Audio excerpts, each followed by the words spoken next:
That's the thing is like the world's gonna end, and I don't want it to be like a slow thing. Just like Just like kill everyone take at me out. once. Yeah.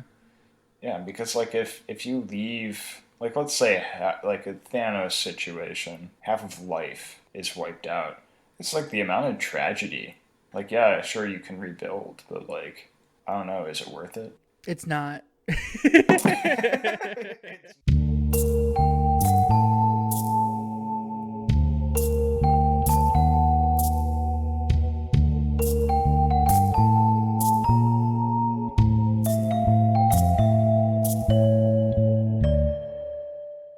Hello, everyone, and welcome to this week's episode of Watch No Evil. This is Matt, And this is Zach.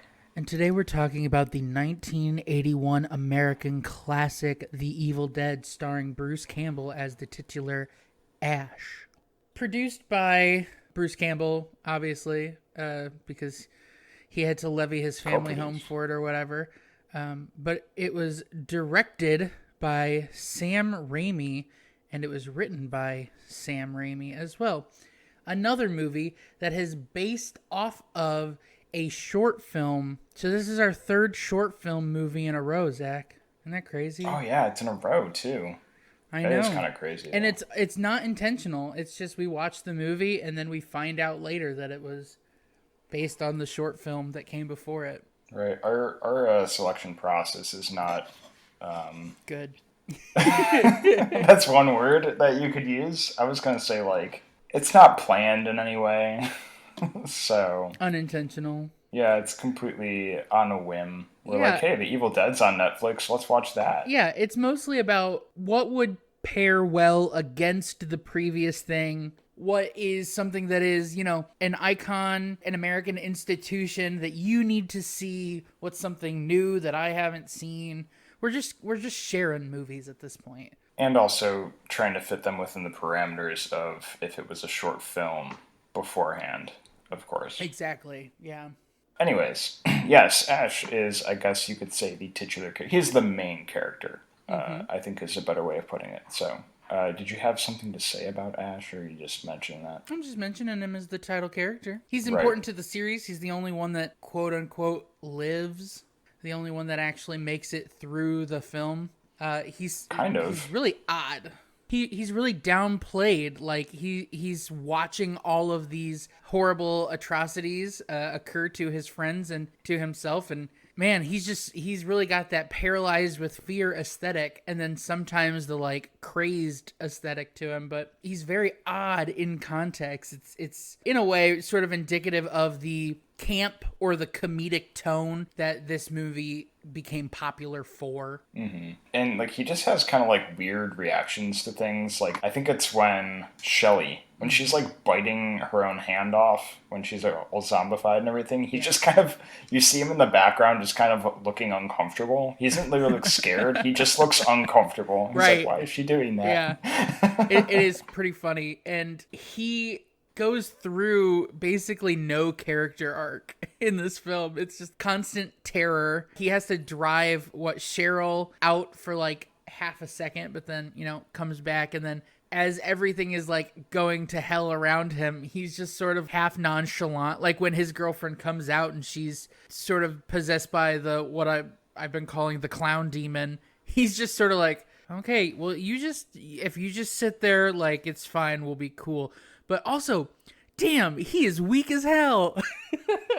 Yeah, with like every single bookcase falling on him. Yeah, and it's like, it'll be like a single plank of a bookcase, and he will just be struggling to get it off of Yeah, him. It's it's like you know so that's lighter funny. than IKEA furniture. Yeah, it's just like the inside of that is cardboard. Come on, Bruce. Yeah, and then at the end of the movie, when he's really the only one left alive and he's like backed up against the door and he's all covered in blood, they're just like, all right, now we're going to give you just 4 minutes to just like do some facial expressions, like really act it. And all of a sudden, it's just like, oh, wow, he's not a terrible actor. But it's also like, why is he doing like this is the longest close face shot reaction shot, and it seems Yeah. so unnecessary. But I think that's why I like this movie so much. It's so unnecessary, but also comedic and also gory, and it's just a It's a fun movie. It's a fun horror movie. Yeah, I guess. Yeah, I'm excited to hear you because you don't like this one as much. No, this is the first one that we've watched that I can just straight up say I did not like it. And yeah, I mean, I think this is actually the first time that we're on completely different sides of the fence. I mean, it's a zombie movie, but also kind of like one of those gross out horror movies. Like it's And just, also a demon movie. and that's also kind of what bothered me about it. But first, I'll say I'm not a huge fan of gore. Like I went from being a pretty highly squeamish person to like now I can handle a good amount of stuff. Like I made it through this movie. It can be done tastefully, but then there's like this where it's just Can you give me some examples of tasteful gore? the Babadook when it's the image of her husband and then he gets like decapitated, and it's fairly graphic when it happens. Yeah, it's kind of but I fake feel like though. that's and this isn't fake. No, this is it's grosser. It's a little bit more visceral. Yeah, no, I definitely agree with that. The And wounds aren't going to be clean. I mean, it is also we have to put this in the context of the time. That was what people wanted from movies. They wanted this gore factor, and that was part of the rise of body horror in general with, movies like Reanimator and The Thing, which came out relatively around the same time period. That was just the progression of the horror genre at the time. okay, so I mean, like the thing is a good comparison to make. The level of gore in that one is like just a little over the edge for me, in that it's just like there's gratuitous gore, and then there's like where you can feel like okay, they're doing they've gone beyond gratuitous at this point. You know what I mean? Yeah, I know what you mean. Where it's just becomes like almost like a plot device. I think it literally was the plot device of The Thing. Yeah, but the thing about the thing, it Ba-da-da-da-da-da. sounds it sounds like we're plugging our first episode now. I felt it was a plot device, and they used it in a more heightened way. Like they were like, okay, so it's not just people exploding; it's people exploding into the creature, and like you get to see a more accurate view of the creature when that happens. But then in this, it's just well, it's just dismemberment, and you're supposed to dismember the body to get rid of to exorcise a demon from the body, and just I mean, pardon the phrase, but I think this is gore for gore's sake. Whereas in the thing, it was okay. Someone is infected, and now they're going to be revealed to be infected with the thing. Yeah, I would agree. I would say that it's much more important to The Thing than it is to this movie. But I would say that's just part of the camp of this movie. Like you said, that this is kind of what people wanted. Then they were into campy, kind of gory movies like this, and that's fine. But now that we live in a time and that we have seen how it can be done tastefully and how it can be done with a little bit more plot involved rather than just hacking and exploding and, and that kind of thing. And melting and Yeah, all oozing and every verb you can think of. The other thing that really bothered me about this movie is that I feel like they tried to make rules about what the demon did or what the demonic spirits did. It wasn't really clear what was going on. Like, was there one demon that was causing them to be infected with something? Were they being possessed? Like, I didn't really know why they were turning. The first girl, Cheryl, there's the whole encounter in the woods.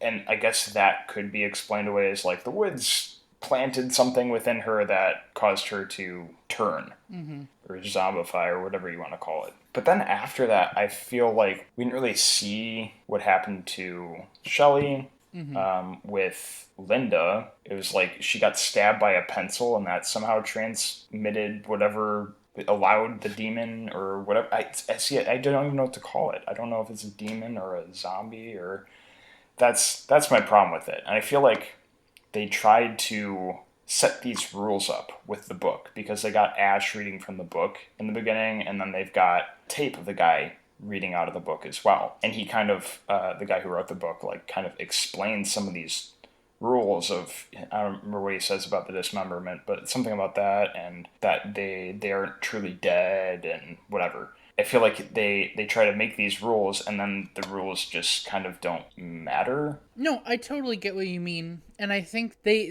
did try to give some of them different personalities. So Linda got like the toy doll and the childish voice, and so that's why she's able to sort of speak and interact. Cheryl also is capable of interacting and conversing with the other characters. It's really only Shelley and Scott that don't interact. They're the ones that sort of have the like pure zombie aesthetic to it, and I can see why that can be confusing. To me, it sort of mimics what they would do in The Exorcist, where the demon possession would change them so dramatically and so significantly. The flesh eatingness that didn't need to be like a part of the zombie aesthetic, and they don't ever, call them zombies. I think zombie is a pejorative almost in this case. The fact that, they can still talk, they can still interact, and they're clearly tormenting Ash's character. I would go with the Evil Dead sort of made it be zombie-like, and, they say they never stay dead, they always come back to life. That inadvertently gives people the idea that these are zombies rather than demons. I don't know. The Evil Dead, I think that's really the most accurate name that you can give them, is that they are the evil versions of those characters. They are both evil and dead. They're dead. They're the Evil Dead. It's all in the name. So the best way to put it, at least in the terms that we know and love, would be that they're dead, but then possessed by a demon once they're dead. And obviously, like, just killing them is not going to make the demon leave their body. So that makes sense to me. And I guess for just everyone who's like seen horror movies with zombies and demons, there's usually kind of a personality difference between the two. Zombies just kind of like go for it. They're like, hey, we want flesh. We're just gonna eat these people. We don't really care if they're shooting at us. We don't care what's going on. We're just gonna get our meal on. And then with demons, like you mentioned, usually demons are playing a game and they're looking to torment people. They're looking to get their bang for their buck out of these people. They're not trying to show themselves unless they need to. And that's where the dissonance kind of happens for me, is that these creatures have the attitude of a zombie, but like the workings of a demon. I mean, I guess good for Sam Raimi for getting a unique take on this kind of creature possession idea. For sure, it is confusing, and I think that it has, the Book of the Dead as part of the plot line. It does make it difficult to really truly interpret.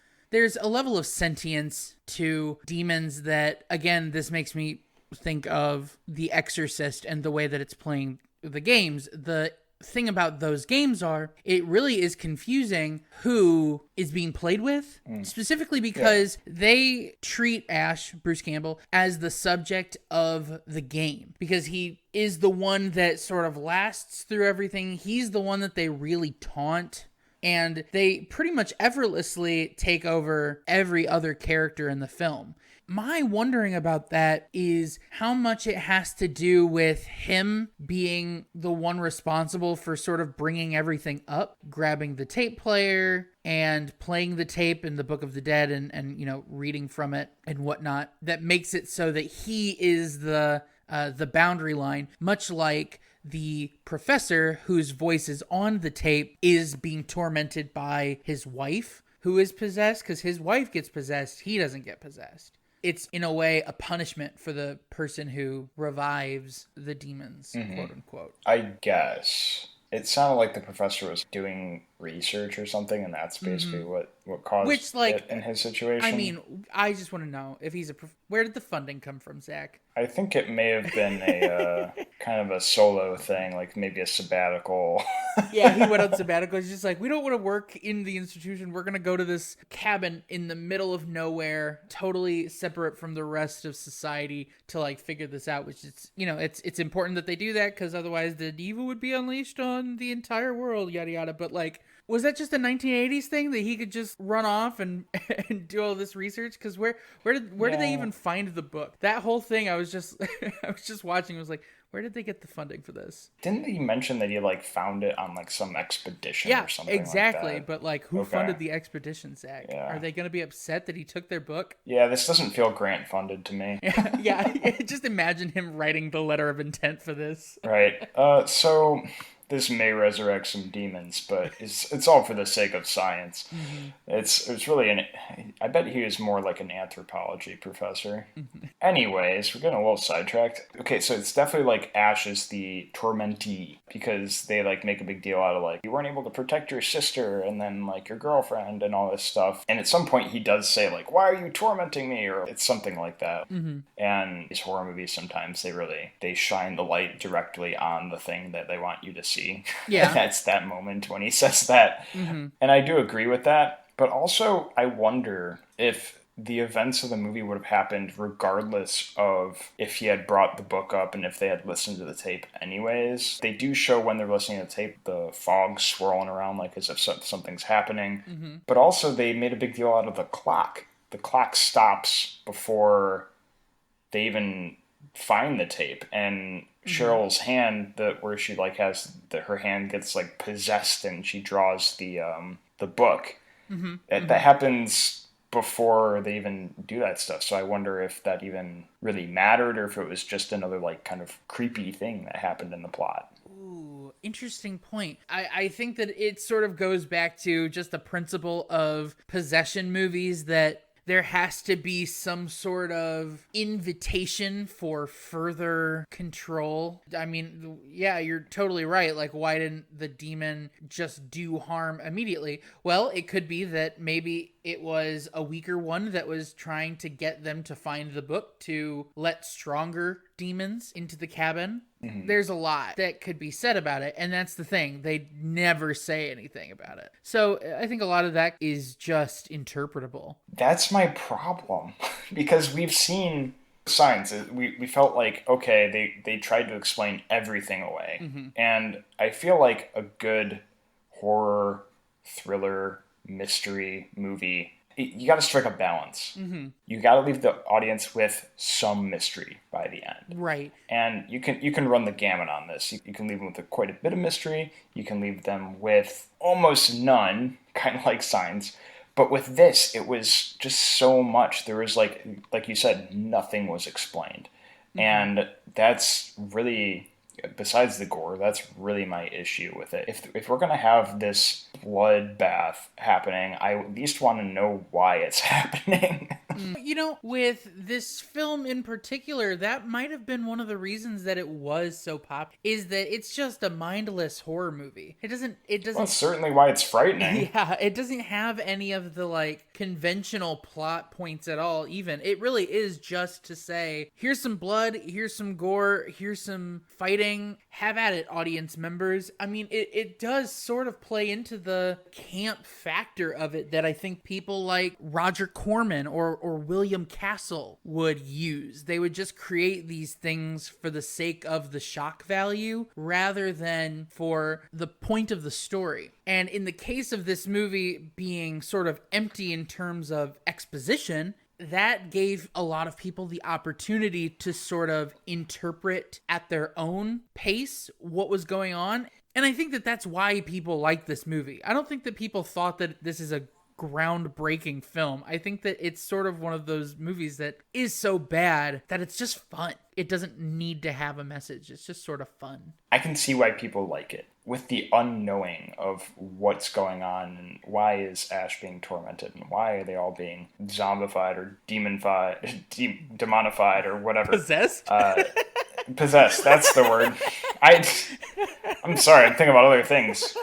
But demonified is kind of, they're not really possessed if they're dead, right? So they're kind of like just vessels for the demon. Yeah, because was Scott already dead before he became a demon? Oh, he was definitely dead. Ash like drowned him. But was Cheryl? No. Ooh. Well, see, I don't know. Hard to tell. It's exactly. It's a blurred line, but that's kind of my point. Is that there are a lot of blurry lines, and it kind of adds to the immersion. realistically, if something like this was happening to you, you would have no idea what the hell was going on. Yeah, Like, why are my friends turning into, blood-hungry creatures? There is that, like, confusion factor, that immersion factor that I think plays well. Mm-hmm. But again, just having something to hold on to besides this Book of the Dead that doesn't really explain anything. The Book of the Dead's more of a warning than an explanation. Right. And there are elements of it that were, like, really cool. Like that scene in the cellar with all the blood, really cool. Even though I'm not, like, a huge fan of blood and gore, it was, like, really cool to see, like you said, the blood coming out of the light sockets. And I really liked the image of the blood filling up the light bulb. That was really neat. Like, they had a lot of, like, cool ideas for shots like that. Mm-hmm. This is a highly referenceable film, just for, like, what's in it and, like, very much so. All the cinematic elements that are really neat about this. Like, the first person shooting from, like, from the demon's perspective. Mm-hmm. Sometimes you get it from, you're from Cheryl's perspective. Or the trees. Yeah, or the trees. And you get this, like, that first person shooting is, like, the idea of this unseen force that's at play. Mm-hmm. And that's, like, clear at the ending, too, when I assume it's, like, a demon kind of, like, flying around and flies at Ash at the end, and that's how it ends. Right. They have these great shots when Ash realizes he's the only one left alive. He's up against the wall. Yeah, and they have, like, the upside down shot of his face, and then there's, like, the shot from under his feet, which is really cool. Mm-hmm. It does, like, close up his eyes, but it, like, switches between these different angles of him fairly quickly, and it's got, like, this jarring, paranoid effect to it. Yeah, you feel like he's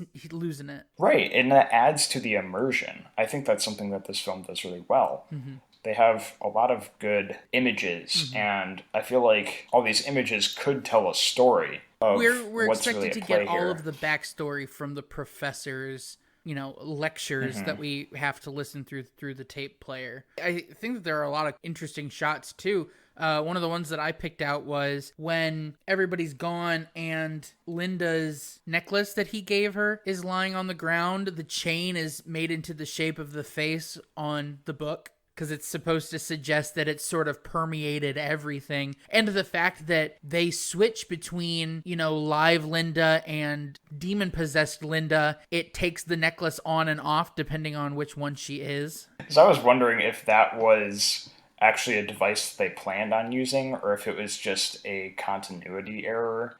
Oh, God. There were other continuity errors. I want to believe that it was intentional. It seemed like it was the only one that might have been intentional, but it also totally could have been a makeup thing. But yes, continuity errors. Oh my God, the blood. Yeah. The bloody referencing... shirt. Every time that Bruce Campbell gets drenched in blood, the next scene, it is just like a light splattering of blood. How many of those blue shirts did they have for him? Well, okay, so I was looking up some stuff about the movie, and I think at least one reason of why that happened. So his shirt became so saturated with the fake blood mixture that they had. Mm-hmm. He set it out next to the fire to, like, dry it out. And when he went to put it back on, the shirt basically broke, snapped, because it was, like, all dried and, like, hardened. It cooked the Caro syrup. Yeah, so they needed they needed another shirt, I guess, and just couldn't look back at the tape. It's a glaring issue. Well, yeah, at least try to get, like, close to the same amount of blood. Yeah. Like, it doesn't have to be exact, because then you wouldn't even notice. I'm sure there are plenty of other horror movies that, from shot to shot, it's, like, a little bit different blood pattern on whatever clothing, but no one ever notices that. Yeah, like Carrie, the telekinetic prom queen, she gets drenched in blood, Sissy Spacek does, and then for the remainder of the film, she is drenched in blood, and the exact spotting and patterning of the blood might be different, but she was drenched. And when Ash is in that cellar scene and the pipe bursts, he is drenched. He should be drenched for the remainder of the film. But he, like, walks away and his back is, like, totally dry and he has just 2 stripes of fake blood wetness on his shirt. And it's just like, no. Just cover him. Just cover him. There's no way he got all that blood out of that 80s hairstyle. No, absolutely. And off his face. Not possible. Well, you know what does remain continuous throughout the film? is Ash's unibrow. Right. All the way to the end. Never changes it. And they have so many close-up shots of it. Yeah. The thing about this movie too is it is sort of an institution. It is an iconic piece of cinema, particularly because of the Necronomicon Ex Mortis.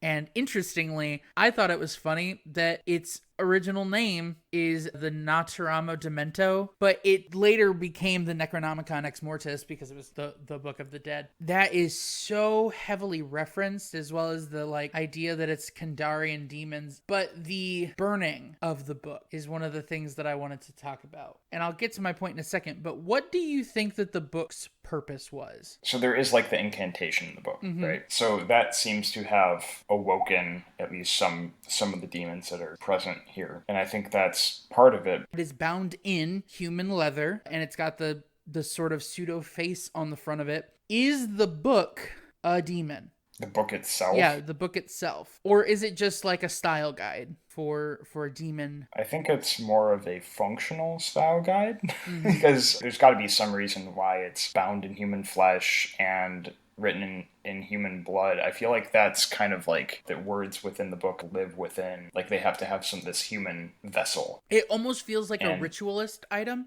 and that's why I was wondering about how much the book really affects it, because the burning of the book is the thing that causes them to melt.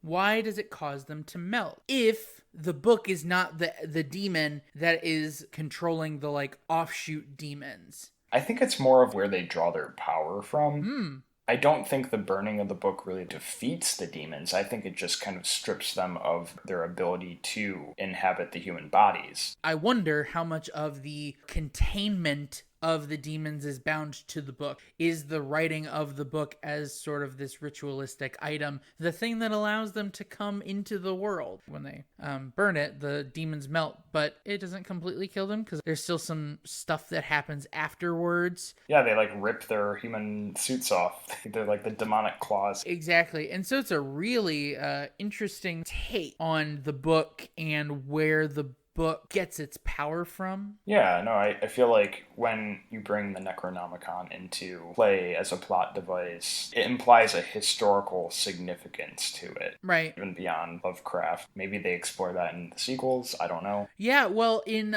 Marvel Zombies versus the Army of Darkness, they portray the book as being a sentient creature that is capable of conversation. Like the plant from Little Shop of Horrors. Feed me, Seymour, yeah. And then when you do feed it, the movie name changes to The Evil Fed. What if the Necronomicon Ex Mortis was made out of rye, the evil bread? Or it was tattooed entirely onto Homer Simpson's neighbor, the evil Ned? I feel like that's been done though, right? They've definitely had a possessed Ned. Well, in some of the Treehouse of Horrors, he is actually the devil. Right. Canonically, Ned Flanders is the devil. I've exhausted all of my Evil Dead rhyming puns. Good. My favorite scene in this entire movie, maybe in this entire franchise, is when Scotty is dying on the couch and he is just pushing him. And Ash is just like, Scott! Just like pushing him with all of his force into the couch, like trying to wake him up. It's like, dude, you gotta chill out. You're killing him more. He's already dead. God, how many Simpsons references can we make? It is so over the top. This is reminding me of when he's just straight up chopping Shelly apart. Yeah, and she's doing the wiggle.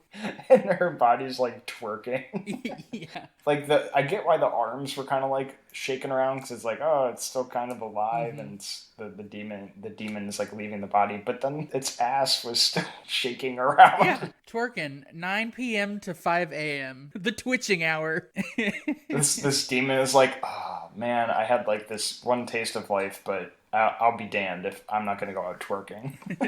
This is what the kids these days are doing. But also, before she gets dismembered by Scotty, she bites her own hand off. Well, that's the thing. This movie has a weird thing about hands. Cheryl, the artist girl's hand, gets possessed at the beginning. Like, part of it lives in the hands. Or it starts in the hands. Do we have any idea as to why that is? That's our primary method of control is hands. So it makes sense that if a demon wants to control someone's actions, why not start with the hands? Yeah, maybe it's like a puppeting kind of idea. Like the demons are basically like treating the human bodies as puppets. So like in the way that you control puppets is through the hands. So See, I'm making you like the movie.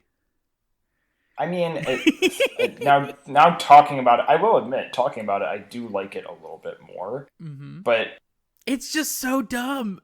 okay, so I want to talk about one more thing. Okay. The parallelism between Yeah. when Ash is trying to give Linda that necklace and they're like playing that eyes open and closed game where he's like pretending he's asleep. And then that's parallel later when Linda is possessed and Ash is like trying to bury her. He's digging her grave, and you can tell he gets the feeling of like someone watching him and she's looking at him, and then he looks over at her and she closes her eyes, and then it's just kind of like a neat parallel. Yeah, I agree. I think that it's cool. It plays into the sort of subconscious voyeurism element of the movie, which I know I've said that for the last couple of movies that we've watched, that there's like a voyeurist element to it. But in this one, it's way more apparent, specifically because of the way that they do all of those shots outside of the cabin where the camera is like whooshing forward and then it goes up to the windows and it spies in on them. Yeah, the parallelism there is great. And he gives her a monocle. Is that a monocle? No, it's not a monocle. It's a magnifying glass.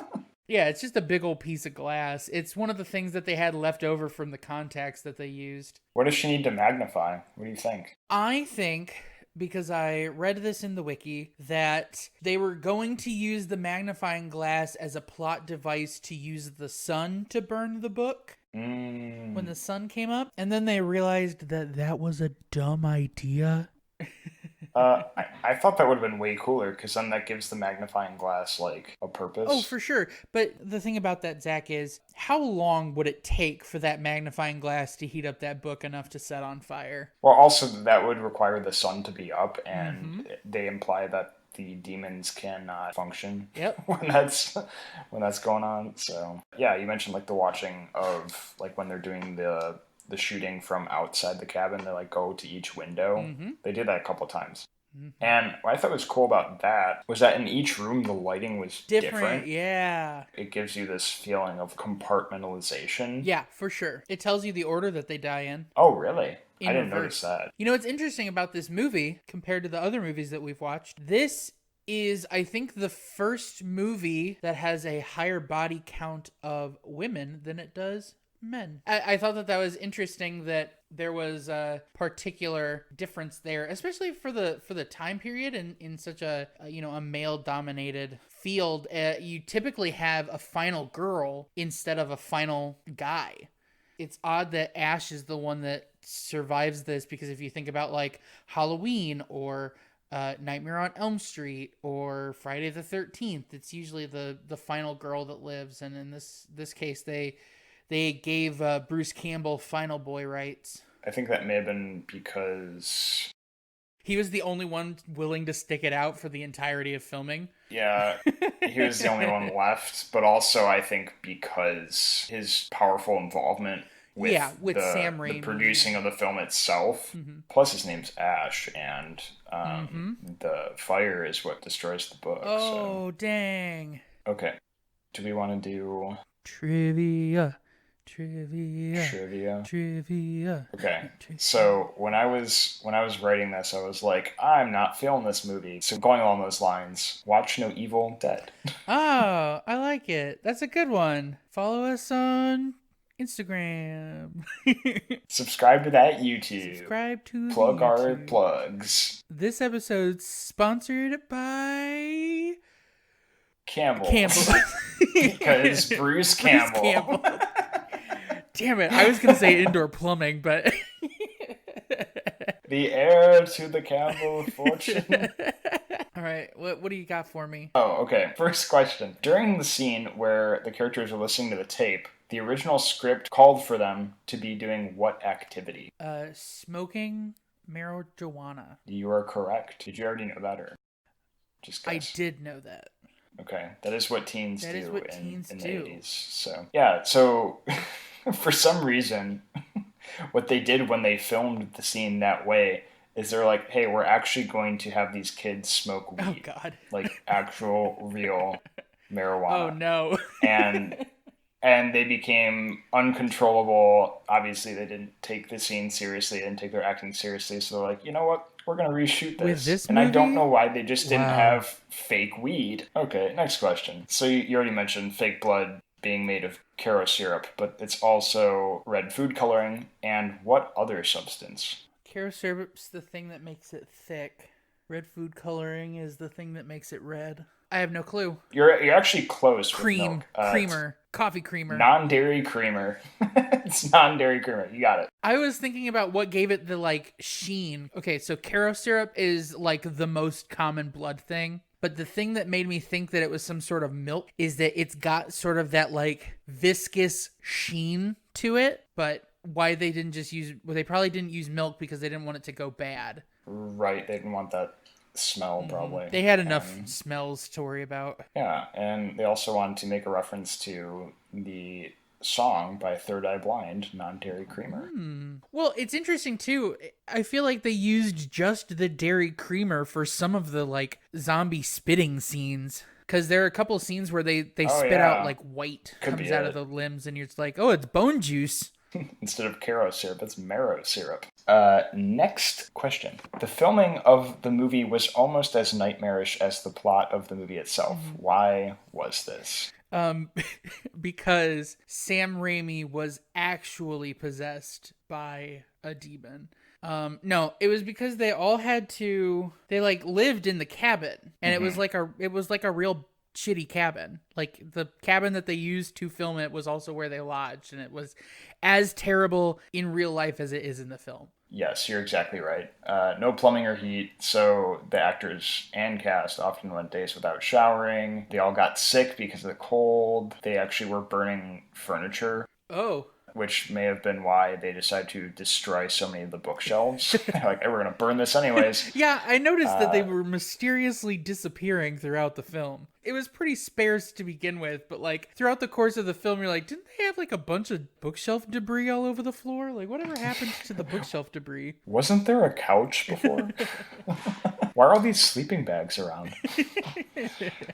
Okay, so you already know the answer to this one because I heard you mention it earlier. That Bruce Campbell put up his family's house in Michigan as collateral in order to finance the film. Yes. But was it to finance the film or was it to get it distributed? Yeah, so it was There was like a whole development thing. because they had to convert the film into whatever format for theaters. So it was in order to fund that conversion process to 35 millimeter film. They had to blow it up to 35 millimeter. Right. From So 16. that's basically that they need a little bit of extra money to do that. So You know, I was reading too. They were originally gonna shoot it on a Super 8 camera, and I joked about when we were watching it that it looked like they were filming it through cheesecloth because the 16 millimeter film that they shot on, that being blown up to the 35 was probably what gave it that like weirdly grainy texture. You know what I mean? But man, think about if it had been done on Super 8. I think it would have given it more of that like nostalgia blitz. but I feel like with the effects, the like gory effects of the movie, like would that have detracted from those? I do feel like it might have sacrificed some of the clarity of those gore effects. That's a good question, actually. I'm not sure. Okay. Next question. How did they accomplish the eye of the zombies effect? Oh man, I don't know for sure. It looks like they used plastic or something, throwing out some of my knowledge. Like the thing that they use now for colored contacts, they're called like scleras, which are these plastic sheet things that they go over the eye. But these looked really thick. So I want to say it's thick plastic. It almost feels like it's something that's over their eye instead of just like a contact. You would think. They were actually just very thick, painful white contacts. So they could only have them in for like 15 minutes at a time. But now you can get scleras. They actually go around the pupil, so it covers up the white of your eye instead of the pupil. Oh, that's kind of neat. Yeah, they're interesting. So that is sort of the thing that they used. It was like big, chunky contacts that go over the whole eye. Yeah, they looked almost like they just had egg whites on their eyeballs. And that's why they're called sclera contacts. That's the white outer layer of the eyeball that is continuous with the cornea. That's why all this optometry stuff was coming up when I Googled it. Yeah. Okay. Well, next question. You had mentioned last night that this did far better internationally than it did in the US. Mm-hmm. So, question is, in what country was this film banned but still wildly popular? Oh, Germany.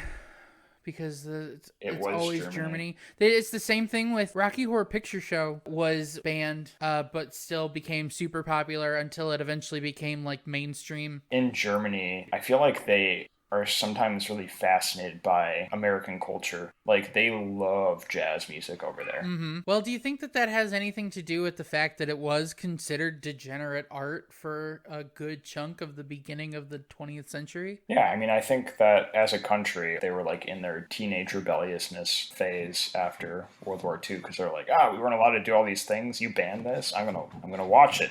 It's cool. They get to go and enjoy all of this publicly subsidized art. Okay, last question.